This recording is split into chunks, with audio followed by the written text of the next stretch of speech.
नमस्कार, मैं प्रिया। स्वागत है आपका अकोला विजन न्यूज में। अकोला विजन न्यूज, हरदम सच के साथ। स्वतंत्रता दिवस के अवसर पर अकोला जिलाधिकारी कार्यालय परिसर में ध्वजारोहण समारोह का आयोजन किया गया। इस अवसर पर अकोला के पालक मंत्री एवं राज्य के श्रम मंत्री आकाश फुंडकर ने ध्वज फहराया।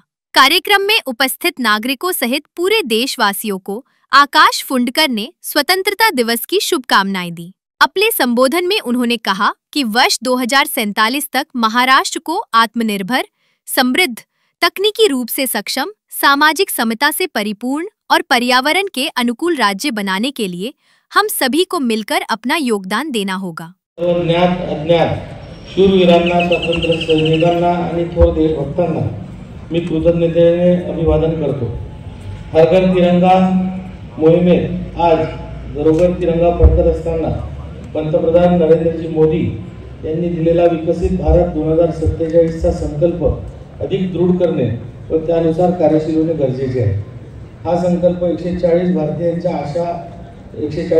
भारतीयांच्या आशा, आकांक्षा व स्वप्नाचे प्रतीक आहे। याच व्यापक दृष्टीशी जोडून महाराष्ट्राला 2047 पर्यंत आत्मनिर्भर, समृद्ध, तंत्रज्ञान समर्थ, सामाजिक दृष्ट्या समतोल आणि पर्यावरणपूरक राज्य बनवण्याचा निश्चय मुख्यमंत्री श्री देवेंद्रजी फडणवीस यांच्या नेतृत्वातील राज्य शासनाने केला आहे। जिथे कुणीही अन्न, वस्त्र, निवारा अशा मूलभूत गरजांपासून वंचित राहणार नाही, जिथे प्रत्येकाला दर्जेदार शिक्षण, आरोग्य व रोजगार मिळू शकेल, जिथे तंत्रज्ञान व पर्यावरणाचा समतोल साधून समृद्ध शेती आणि शाश्वत विकास निर्माण होईल, असे व्यापक उद्दिष्ट ठेवून शासनाकडून पावले उचलण्यात येत आहेत। विकसित महाराष्ट्र 2047